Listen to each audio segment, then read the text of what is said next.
An awning, in a simple language, it's like a roof extension that is mounted on a wall of a building, either on the windows, doors, or pathways to prevent sunlight, rain, and they can be controlled by the owner whenever they want to control the weather. Basically, for the awnings, you have to mount them on the wall for the area that you want maybe to protect from rain or sunlight. But for the canopy, they will have a frame that is supporting them. They can be freestanding, like you can erect a frame on a wall with maybe either poles that is supporting the entire thing. I think something that people,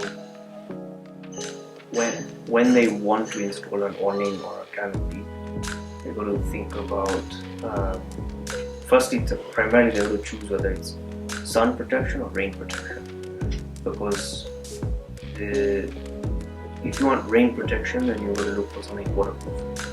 If you want sun protection only, then you can get away with something that's not waterproof, and that can influence your budget. It can influence the size and the gauge of the structure, and then you also got to think about whether it's a windy location, and ultimately what are you going to do under that space. So if it's a cafe or a restaurant, obviously people are sitting under it enjoying a meal. You have some people who want it for like a kids play area, or you might have it off a balcony. So the reason you want that shade is important to it's important to explain to the manufacturer or the fabricator, because then they'll come with all the considerations of, okay, then if you want it this way, then these are your options. If you want it this way, these are your options. From a technical perspective, all of those that influence the design of the structure. So we figure out the constraints of the structure based on your requirements. Yeah.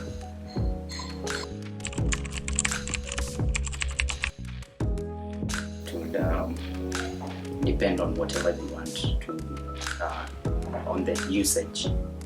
Like maybe for an awning, I would want it to be retractable at some point to create that space, open space. But when you erect the canopy, I think it will be permanent on that entire area. With canopies, you can achieve, you can cover a larger area, because you can end up with a lot more frame structure. With the awnings, you're restricted to a certain size because you're mounting it off a wall. So if this is a wall, the awning is coming like this. It comes out like that. If you have a canopy, it doesn't need to be attached to a building.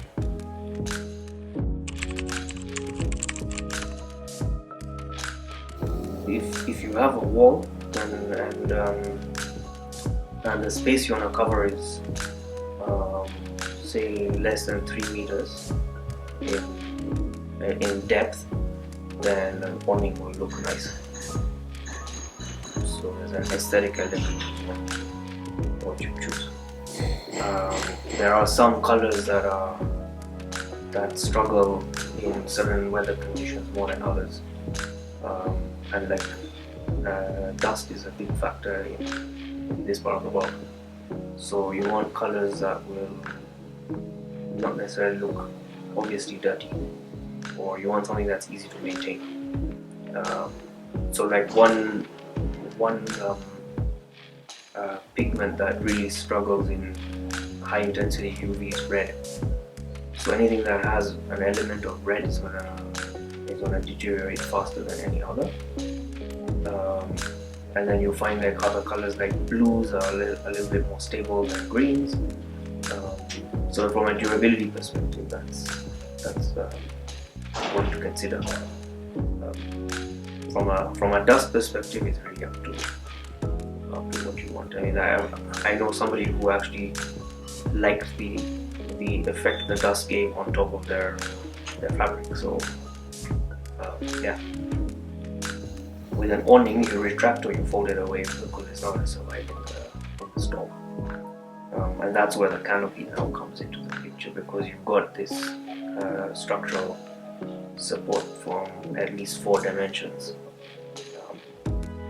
So the canopy is likely to stand in a storm as opposed to an awning.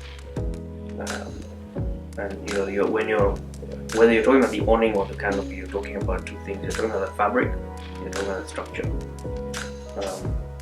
So typically, any of these structures, the first thing you do is you design the fabric to fail before the structure fails. If the structure fails before the fabric does, then the likelihood of injury is very high. So when you're designing something for a thunderstorm, you want to pick. We will pick a fabric that we know is going to fail before the structure.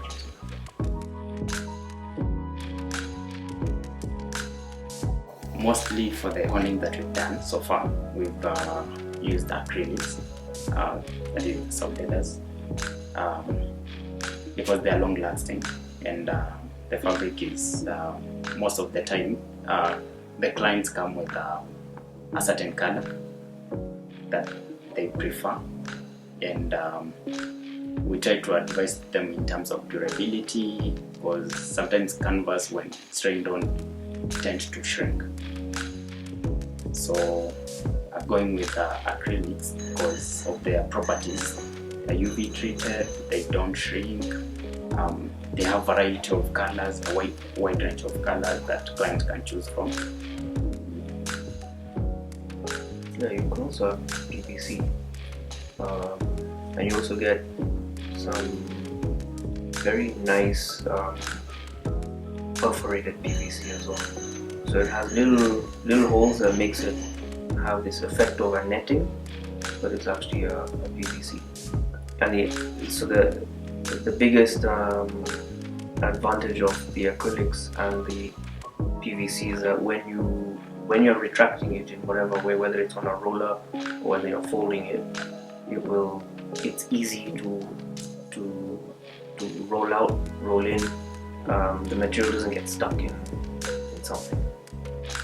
It won't crease. Whereas if you go with something like a PU coated ripstop canvas, the tendency for it to catch on a roller or when you're folding it means that you got to put in extra effort.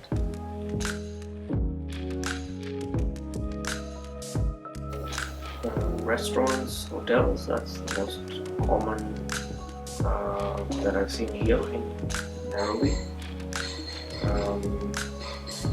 Even in Europe, usually restaurants, cafes. Sometimes you might need for the outdoor furniture, maybe in your house that you need to protect, and maybe the space that you have is maybe smaller. You cannot erect a canopy there. It's a good thing to do instead of a canopy.